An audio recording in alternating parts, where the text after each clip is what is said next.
Lena felt the words slice through the quiet evening like a blade she hadn't seen coming. "We need a break," Ethan said, his voice steady but distant, as if he'd rehearsed it on the drive home. "You're too emotionally attached. I need space to breathe." She sat frozen at the kitchen table, the remnants of dinner cooling between them.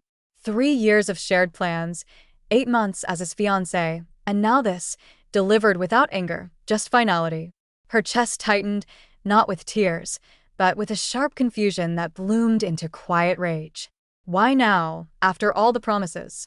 The door clicked shut behind him later that night, and in the empty apartment, she realized the break wasn't his alone. It was the fracture in everything she thought solid. The days blurred into a haze of routine that felt increasingly hollow. Lena went through motions at work, editing photos for clients while her mind replayed Ethan's words, searching for the crack where doubt had first seeped in. He'd been pulling away for weeks, late nights at the studio excused as deadlines, texts growing shorter, his hand no longer seeking hers during evening walks. She told herself it was stress from wedding planning, the pressure of merging lives, but the chill in his responses gnawed at her. One evening, she suggested a quiet dinner to reconnect.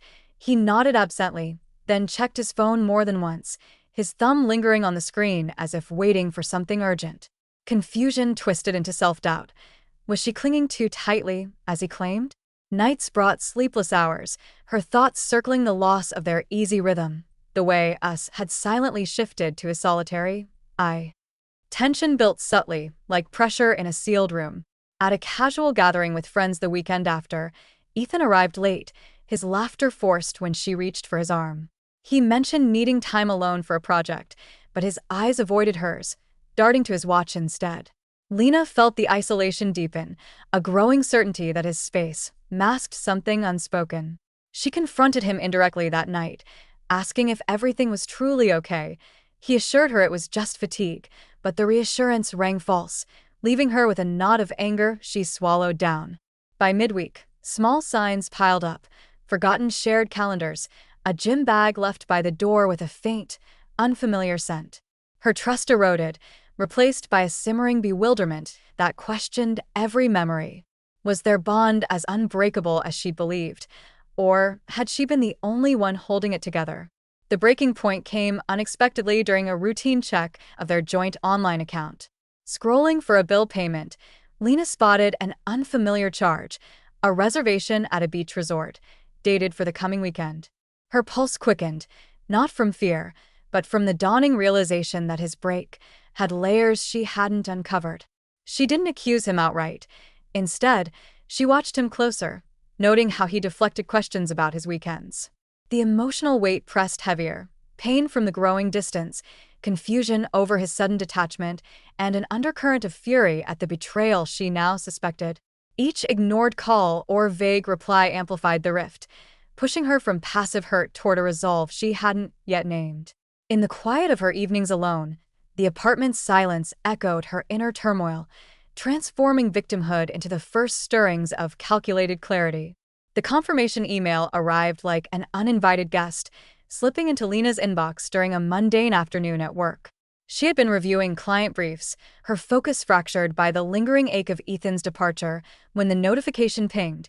Coral Reef Resort, booking for 2, dates aligning perfectly with the weekend he claimed to need for solitude. Her finger hovered over the link, a mix of dread and inevitability pulling her in. Clicking it revealed the details.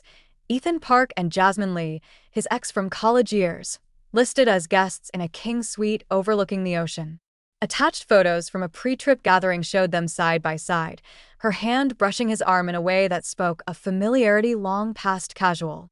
The caption read, "Paradise Practice," a phrase that twisted the knife deeper, echoing the affection once reserved for her.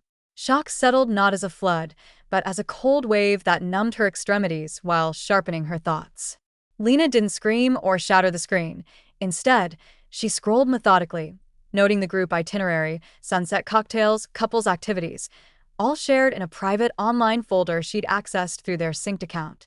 Evidence piled up, messages hinting at late-night plans, a shared playlist with songs they'd once danced together now reassigned to this new pairing. The betrayal crystallized in her mind, transforming confusion into a raw, pulsating anger that demanded acknowledgement. Why Jasmine, of all people, the woman Ethan had dismissed as ancient history? The question fueled a quiet fury, not explosive, but insistent, pushing her to save every screenshot, every damning detail, as if documenting a crime scene. That evening, alone in the apartment that now felt too vast, Lena confronted the emotional wreckage. Pain clawed at her chest, memories of their engagement flashing unbidden, promises whispered in quiet moments now tainted by this revelation. She paced the living room, her mind racing through the timeline, the subtle shifts in his routine, the excuses that now aligned too neatly with this escape. Doubt crept in briefly, whispering that perhaps she'd misread it all, but the facts stood unyielding, eroding any lingering hope. Anger built layer by layer, not toward outward destruction, but inward resolve. She felt the shift from victim to observer, her hurt forging a steely determination to face the truth head-on. No more illusions. She would verify this for herself, turn the passive suffering into active clarity. The next morning, Lena dug deeper, cross-referencing the resort's public site with the booking details. It confirmed the luxury setup, complete with private dinners and beach walks, elements that screamed intimacy rather than mere friendship. She recalled Ethan's vague assurances during their last conversation, how he'd insisted the break was about personal growth, not another person. The lie now burned, amplifying her sense of humiliation. Friends' casual check-ins via text offered no solace. She deflected with neutral replies, guarding the secret that threatened to consume her. Internally, the turmoil escalated, waves of disbelief crashing against surges of rage, each revelation stripping away another layer of trust. By noon, she'd outlined a plan in her notes app. Book a flight, secure a room nearby, arrive unannounced. The decision brought a grim satisfaction, the first crack of empowerment amid the pain. As the day wore on, Lena's emotions churned in isolation. She avoided calling Ivy, knowing the outpouring would crack her fragile composure. Instead, she internalized the storm, letting it fuel her next steps. The resort's images haunted her feed, turquoise waters promising escape, now symbols of theft. Anger morphed into a calculated edge, her mind mapping potential encounters, rehearsing responses that would expose without descending into chaos. The psychological strain peaked that night, sleep evading her as she replayed the discovery, each loop deepening the resolve.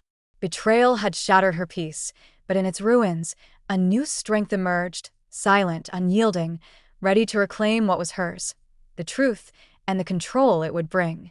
Lena stared at the confirmation on her screen, the resort's details now a map to her next move rather than a wound. She closed the tab, her breath steadying as anger channeled into purpose. No more reacting to Ethan's choices. She would dictate the terms of their encounter. First, she pulled up flight options, selecting the earliest departure that matched their dates, booking a window seat to watch the world shrink below. The cost barely registered. It was an investment in clarity, pulling her from the paralysis of hurt toward proactive steps. Internally, the pain lingered, a dull throb reminding her of the trust shattered, but resolve overlaid it, turning confusion into a focused drive that sharpened her focus. She turned to their shared savings account next, logging in with hands that didn't tremble. The balance stared back, $18,000 earmarked for their future. Now a symbol of division. Without hesitation, she initiated a transfer for exactly half, her share, routing it to a new personal account she'd opened minutes earlier. The transaction processed smoothly, a quiet severance that brought a flicker of empowerment amid the lingering sting of betrayal. Ethan would notice eventually, but by then, the act would stand as her boundary, not a negotiation. Doubt flickered briefly. Had she overstepped? But she pushed it aside, recognizing it as the echo of his accusation about her attachment. This was detachment, deliberate and necessary. The wedding venue came next on her list, a call she placed during lunch, her voice even as she inquired about cancellation policies under the guise of finalizing details. The coordinator explained the terms matter-of-factly, full refund minus deposit if more than 30 days out, which they were. Lena thanked her, ending the call with the woman's contact saved for later action. The conversation stirred a fresh wave of anger, not explosive, but simmering, fueled by visions of the venue now wasted on false promises. She jotted notes on potential refunds from vendors, florist, caterer, photographer, each one a thread to sever cleanly. The planning built tension in her chest, a psychological pressure that mounted with every decision, transforming raw emotion into structured intent. That afternoon, Lena confided in Ivy over a quick phone call, recounting the discovery without breaking down. Ivy expressed concern through the line, warning that confronting them might reopen wounds, but Lena countered that seeing the truth firsthand would seal them shut. The exchange, brief and indirect, reinforced her path. Ivy's hesitation mirrored her own earlier doubts, but voicing the plan aloud solidified it, easing the internal conflict into quiet certainty. Hanging up, Lena researched the resort further, noting layouts of the main restaurant and beach access points, strategic spots for an unannounced arrival. The exercise heightened her anticipation, a mix of dread and determination that quickened her pulse, pushing the narrative forward from victim to architect. Evenings brought deeper reflection as she outlined contingencies. What if Ethan denied everything? She prepared responses in her mind, facts over accusations, screenshots ready as silent proof. The anger evolved here, less blinding now, more like a cold current guiding her actions. Humiliation from the betrayal fueled meticulous preparation, ensuring her presence wouldn't dissolve into chaos. She avoided overthinking outcomes, focusing instead on logistics, packing light, informing work of a sudden trip for personal reasons. Each step amplified the psychological shift, confusion giving way to control, pain to precision. By week's end, the plan felt complete, not vengeful, but just a way to mirror his deception back without stooping to it. Isolation amplified the internal buildup during these preparations. Lena skipped social plans, channeling energy into emails and bookings, the solitude allowing emotions to surface unchecked, bursts of fury at Jasmine's role, waves of sorrow for the life derailed. Yet, these moments passed into resolve, her mind mapping the confrontation as a turning point.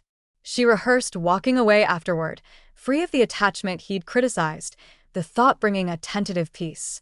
Tension peaked in quiet hours, the weight of impending action pressing down, but it was purposeful pressure, forging her from shattered to steadfast. Lena's flight touched down under a relentless sun, the humid air hitting her as she stepped off the plane, carrying the weight of her plan like an invisible armor. She hailed a cab to the resort, her mind replaying the steps that led here, screenshots secured, bookings confirmed, every detail aligned to ensure her arrival disrupted without chaos. The drive wound through palm-lined roads, each turn building the internal pressure. Anger simmered beneath her calm exterior, fueled by the betrayal's fresh sting, but she channeled it into focus, determined to expose the truth on her terms. At check-in, she handed over her details smoothly, the staff's efficiency a stark contrast to the turmoil churning inside, where confusion from the past weeks hardened into unyielding resolve. She settled into her room briefly, unpacking only essentials before heading to the main restaurant for breakfast, the spot she'd mapped as optimal for observation. The space bustled with early arrivals, but Lena chose a corner table with a clear line of sight to the entrance, ordering black coffee to steady her nerves. Her heart rate climbed as minutes ticked by, the anticipation sharpening her senses. Pain from the emotional wound throbbed, but she breathed through it, reminding herself this confrontation would reclaim her agency. At 7:15, the group entered, 8 people, laughter fading as they claimed a long table by the window. Ethan walked arm in arm with Jasmine, their ease a direct assault on her memories, igniting a fresh wave of humiliated fury that she masked with composure. Spotting them, Lena rose and approached, her steps measured to avoid drawing undue attention, yet impossible to ignore. Ethan's gaze met hers first, his posture stiffening in shock. He released Jasmine's arm, the group's chatter dying into stunned silence. She greeted them evenly, noting how the air thickened with unspoken questions, her presence alone unraveling their facade. Without raising her voice, Lena introduced herself as Ethan's fiancé, the word landing like a quiet detonation, prompting murmurs and widened eyes from the others. Jasmine shifted uncomfortably, avoiding direct contact, while Ethan urged a private talk through clenched teeth. Lena held her ground, subtly displaying a screenshot on her phone, the pre-trip photo with its incriminating caption, long enough for the implications to sink in. The revelation spread ripples of discomfort. One friend questioned the situation indirectly, but no one defended the pair, the group's unity fracturing under the weight of exposed deceit. Ethan attempted to deflect, claiming the trip stemmed from Jasmine's needs rather than romance, but Lena countered with facts from the bookings, her tone steady, turning his excuses back on him without escalation. Anger peaked internally as she watched him squirm. The humiliation he inflicted now mirrored in his desperation, yet she kept responses measured, focusing on the evidence over emotion. Jasmine remained silent, her discomfort evident in averted glances, as the table's atmosphere soured into awkward pauses and sidelong looks.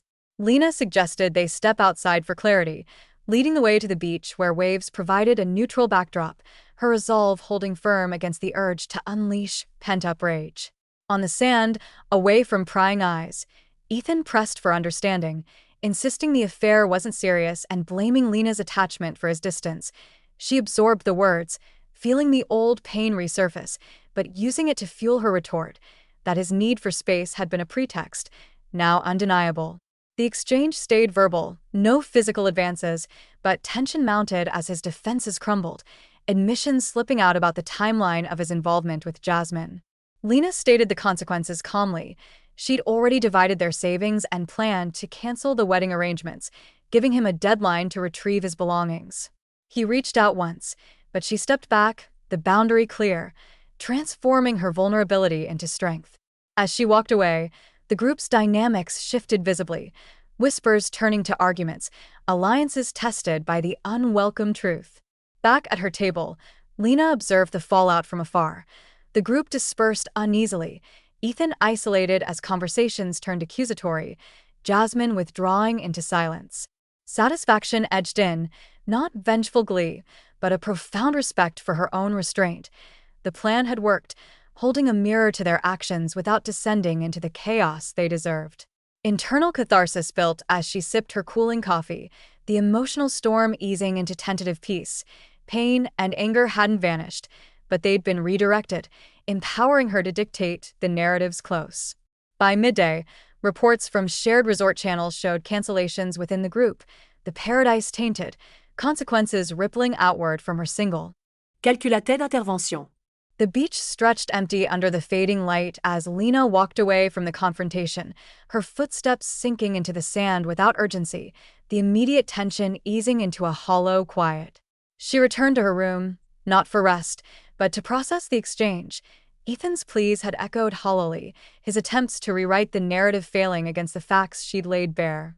No tears came, only a profound exhaustion that settled like sediment after a storm, leaving clarity in its wake. She sat by the window, reviewing the day's events in her mind. The group's fractured silence, Jasmine's withdrawal, the way exposure had unraveled their shared illusion. Internally, the anger that had driven her here began to recede, replaced by a tentative acceptance that the relationship's end marked not defeat, but release from a one-sided bond. That evening, a knock interrupted her solitude. Ethan, unsteady from drinks, demanding another conversation through the door. He accused her of overreaction, insisting his actions stemmed from her intensity rather than his choices. Lena responded briefly, stating that his betrayal had defined the end, and she owed him no further explanation. She closed the door firmly, the lock clicking with finality, her heart steady despite the resurgence of pain. The encounter stirred residual fury, but it also affirmed her boundaries, transforming vulnerability into self-assurance. Alone again, she messaged Ivy a summary of the day's outcome, receiving encouragement that reinforced her decision to stay through the weekend, not for them, but to reclaim the space on her own terms. The following days unfolded in deliberate isolation. Lena snorkeled in the mornings, letting the water's pull mirror her emotional release, surfacing each time with less weight on her chest. She observed the group's disintegration from afar, arguments spilling into the lobby, one couple departing early amid strained goodbyes, Ethan isolated as friends questioned his story. Jasmine avoided public areas, her absence a silent admission of complicity. These shifts brought no triumph, only validation that truth's consequences operated independently, eroding the foundation they'd built on deception. Lena's internal landscape shifted too. Grief for the lost future mingled with relief. the confusion of betrayal giving way to self-compassion, acknowledging her attachment had been to an ideal, not the reality. By midweek, she initiated practical closures, calls to vendors canceling wedding elements, each refund processing like a lifted burden, freeing resources for her solo path forward. Ethan's messages arrived sporadically, apologies mixed with blame, but she deleted them unread, prioritizing her healing over his remorse. The act of blocking contact sealed the emotional distance, quelling the psychological pull that had once defined her days. Running along the shore became routine, her strides lengthening as physical exertion mirrored mental fortitude, building resilience against the lingering self-doubt. Conversations with Ivy evolved into plans for the future, career goals, new travels, shifting focus from loss to possibility, fostering a quiet strength that replaced the victim's haze. Months later, back home, the apartment transformed under her hands, his belongings donated, spaces rearranged to reflect her alone. A promotion at work arrived unexpectedly, its demands pulling her into productive rhythm, where success drowned out echoes of humiliation. She joined a running group, forming tentative connections that rebuilt trust incrementally, each interaction a step away from isolation. Running into Jessica at a cafe brought unexpected closure.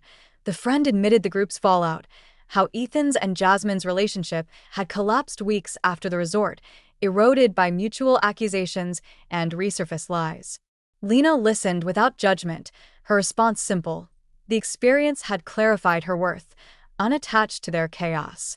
The exchange eased a final knot of resentment, affirming that consequences had unfolded without her intervention. One evening, an email from Ethan's mother arrived, expressing regret over his actions and wishing her well. Lena replied concisely, closing that door without bitterness.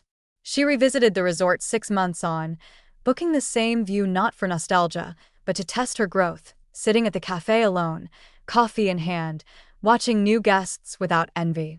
The horizon held no answers, but her reflection in the glass showed someone unburdened, attached now to self-reliance. Internally, peace solidified. The betrayal had tested her, but emerging intact proved her resilience. She left with a whispered acknowledgement to the waves. Ethan's words about attachment rang true, but she'd redirected it inward, stepping forward free, her strength a quiet victory over the pain that once defined her.